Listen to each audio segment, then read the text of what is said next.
Channel 1.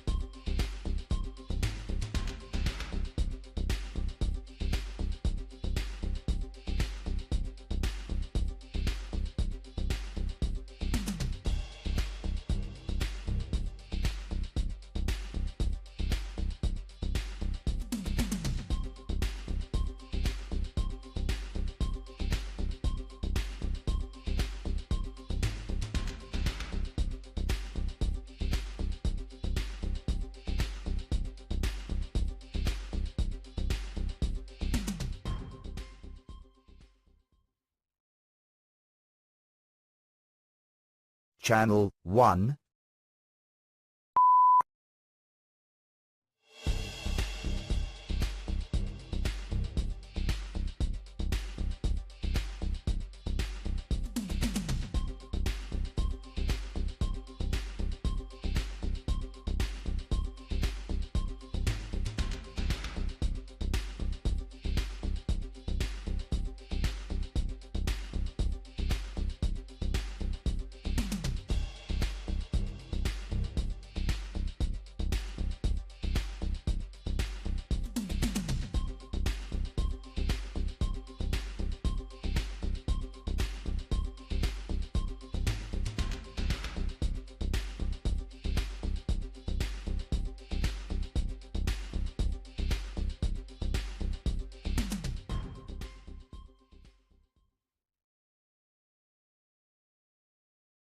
Channel 1.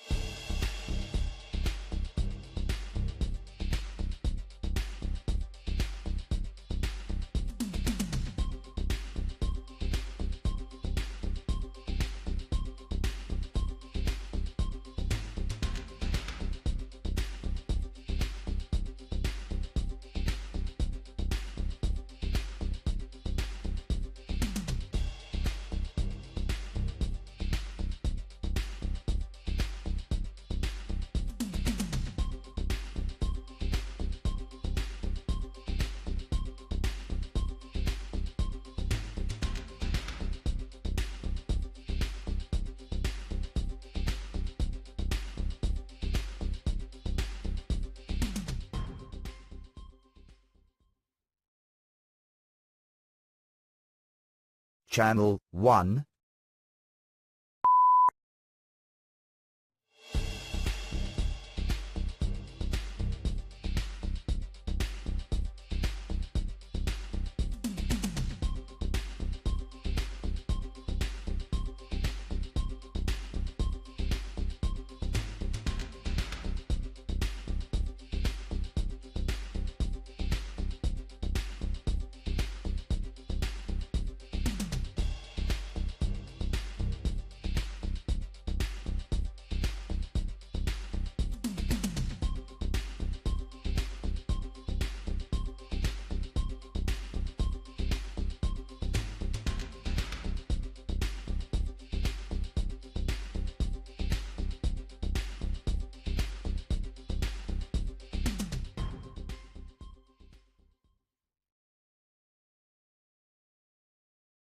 Channel 1.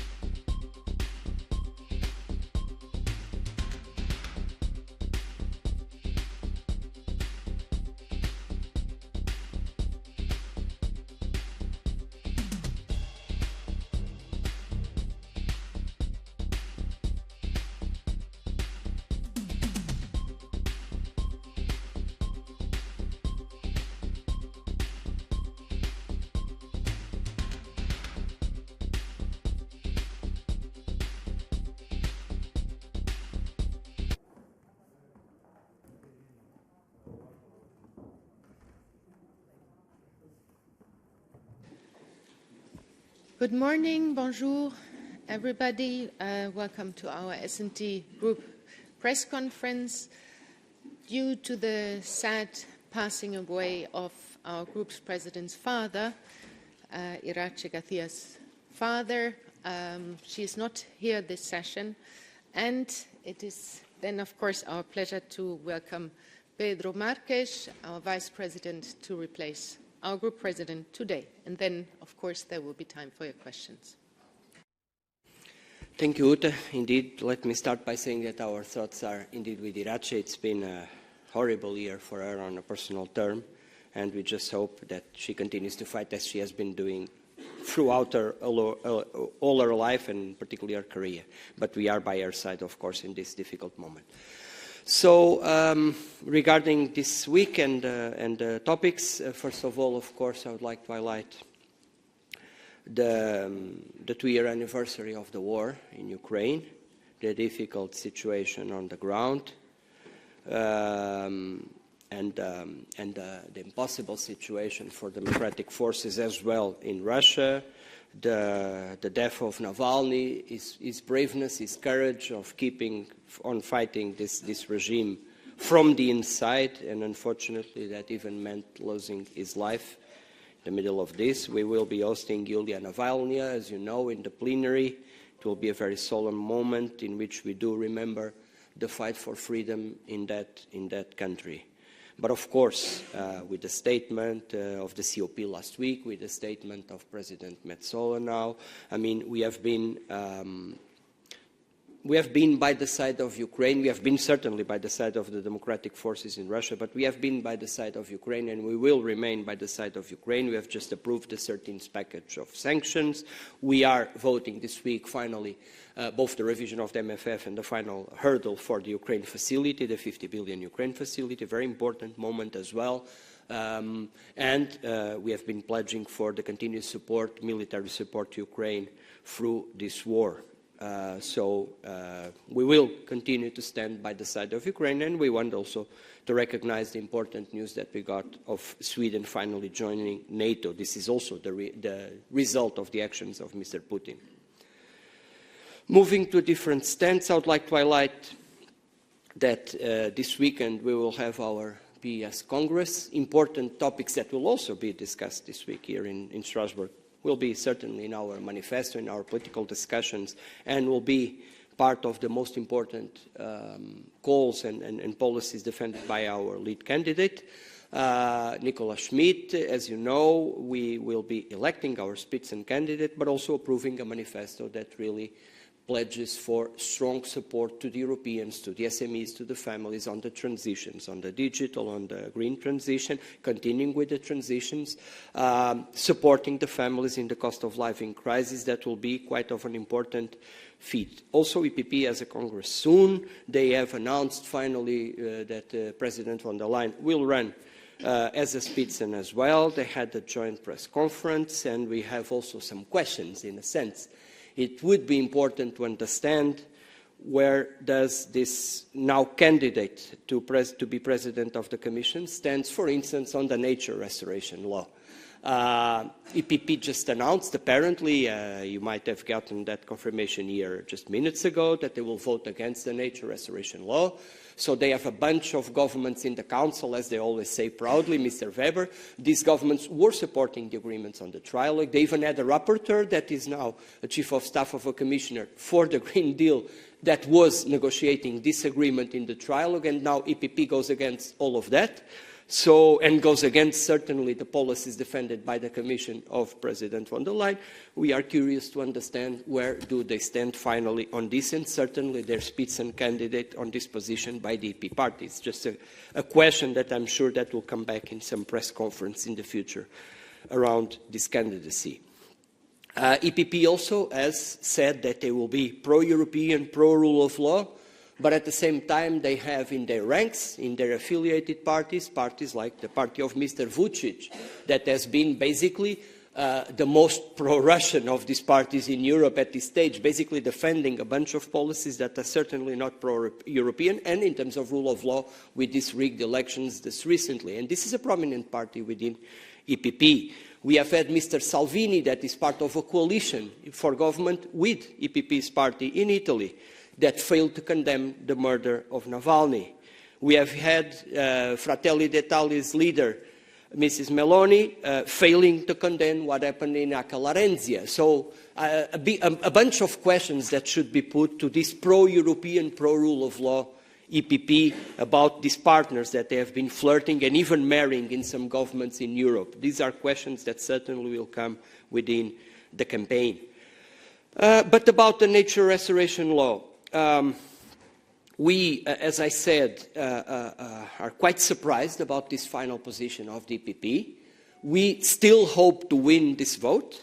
We have been fighting for this from the beginning. EPP was against this law continuously. Then they were within the negotiations of the trilogues. Then their governments in the council supported the agreement, and then they come back with this position. So we still hope to win, but this disinformation, this idea that they are voting because they care for the farmers, this is absolutely unacceptable. This is just populistic, and this is misleading the Europeans and certainly our farmers. Laws have to be certainly improved to help our farmers, help our citizens in the transitions, but denying the Green Deal or denying the climate emergency is certainly not the way to go and to solve our problems. So that's certainly something I would like to say, and I would also like to have a final message towards what happened in Brussels yesterday and the protests. The protests are absolutely legitimate.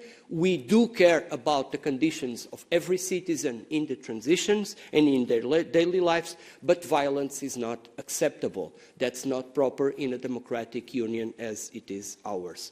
This would be my final comment at this stage. Now I would stop and be ready to answer your questions. Thank you. Thanks a lot, Pedro. We start in the back, please. First, please introduce yourself and question. Thank you. Oui, bonjour. En français, c'est bon.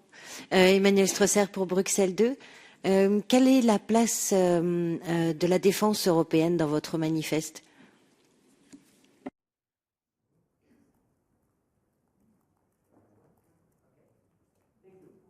I will answer in English if you don't mind.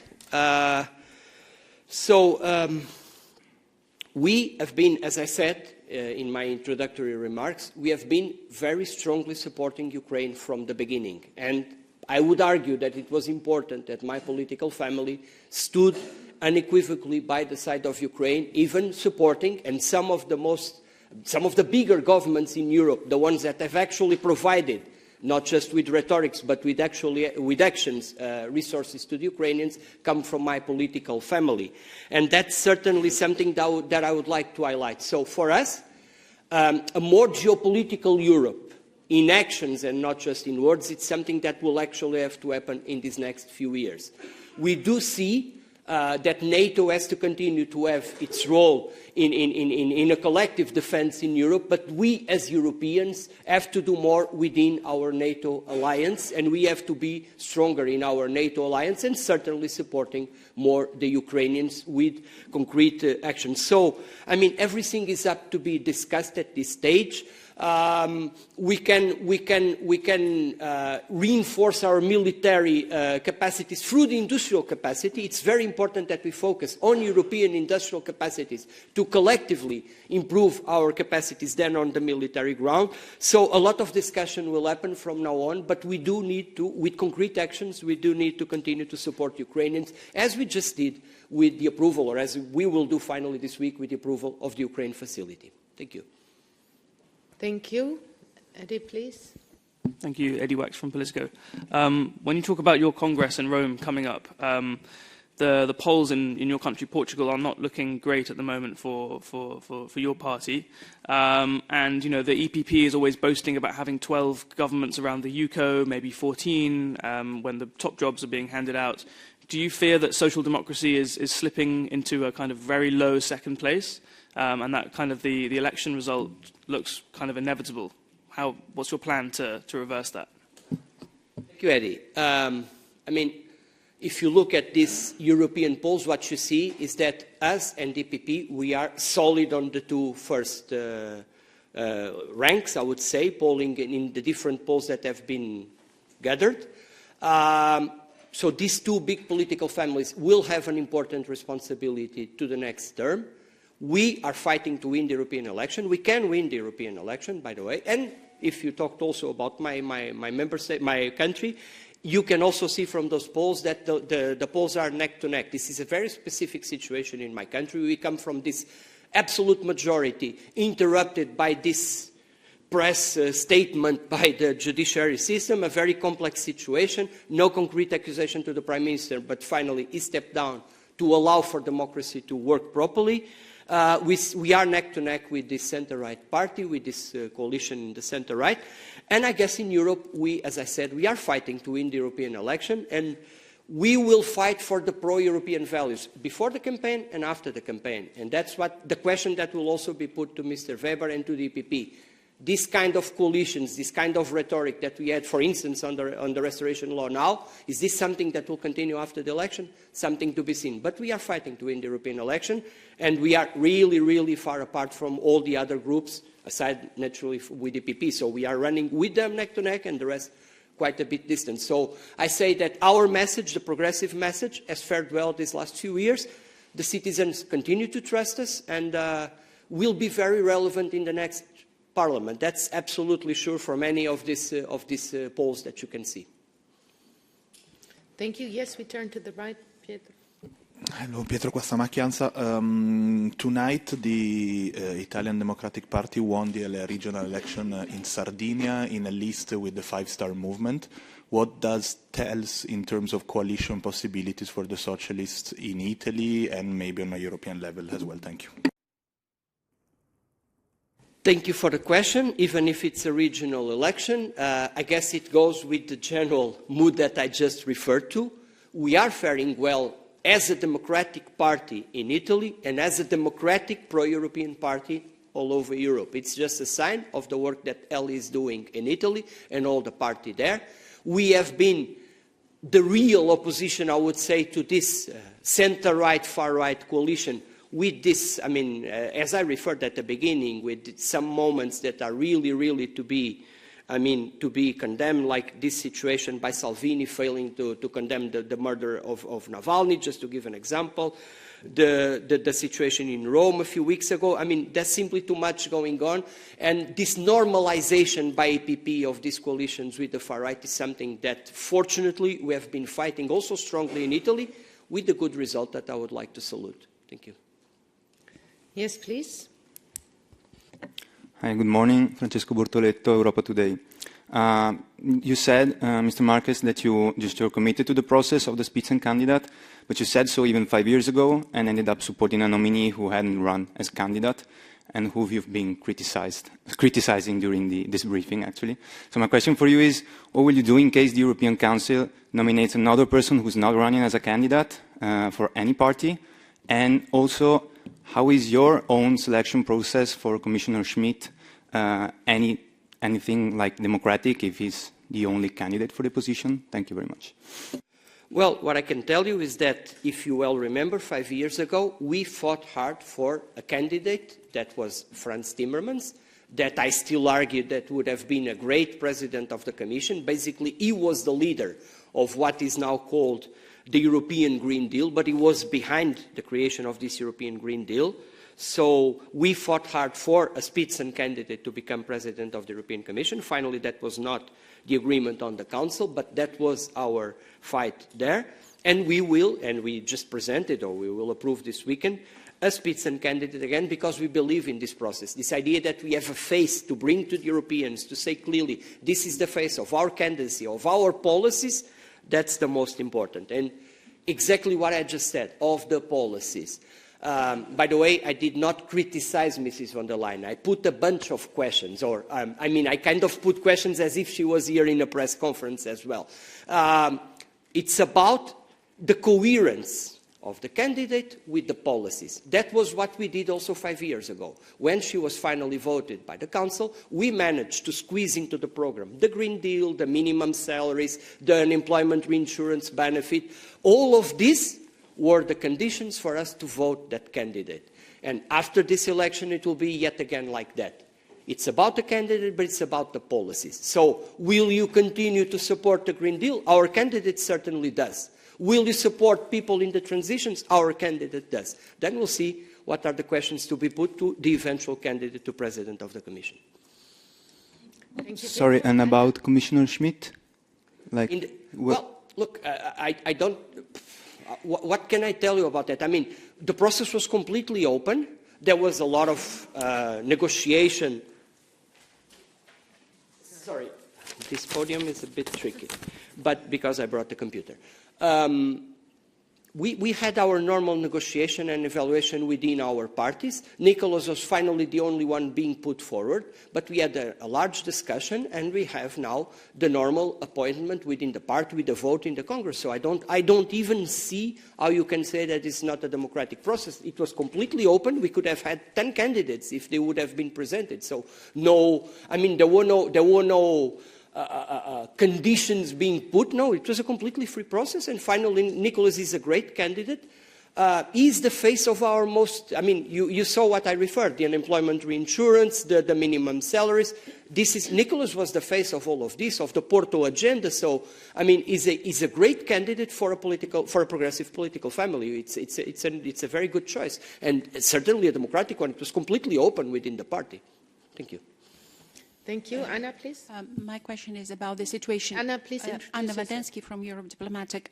My question is on Russia, because you mentioned Navalny political assassination. And with this regard, my question is about the recognition of the upcoming elections on the 17th of March, because this happened in atmosphere of repressions. There are plentiful of political prisoners now, and people were imprisoned for simply laying flowers to victims of Stalin repressions. Cannot but agree with you. These elections are far from democratic from the perception we get, from all the information we get. Possible candidates, possible opposition candidates, democratic candidates were impeded to run, so even some of them becoming political prisoners as well. So, I mean, these elections are just one more episode of this Putin regime, and the lack of democracy in Russia is also clearly mirrored into these elections. So I cannot but agree with you. Thanks a lot. Do we have more questions? Yes. Yes. Apparently there. Again in the back. Yes, please. Oui, une autre question en réaction à une alerte qu'a faite une députée écologiste, Saskia Bricmont, hier, recommandant à tous les députés européens de faire vérifier leur téléphone pour vérifier qu'ils ne soient pas infectés par un logiciel espion. Est-ce que au SED, vous l'avez tous fait ou pas? What I can tell you is that I am behind on that. I will do that with my phone. Being responsible for foreign affairs, I guess it's wise to do so. I should have done it already. And as you know, even some colleagues from my group were already in this situation. So yes, we are very attentive to this. We have a debate this week, by the way, on that matter, but it's not just about the debate. It's concrete action. And indeed, we have had the pattern I mean, some opposition leaders in some member states, by the way, with their phones tapped, journalists with phones tapped, so we do have to be very careful, and as a group, have been put that as a priority, and I will follow it with actions on my case. I will do, indeed, this verification of my phone, and I guess my colleagues from the area of foreign affairs, I guess most of them will do the same. Thank you. Do we have more questions? Did I miss anybody? If that is not the case, thank you very much. Thank you, Pedro Marques, and have a good rest of the week. Thank you.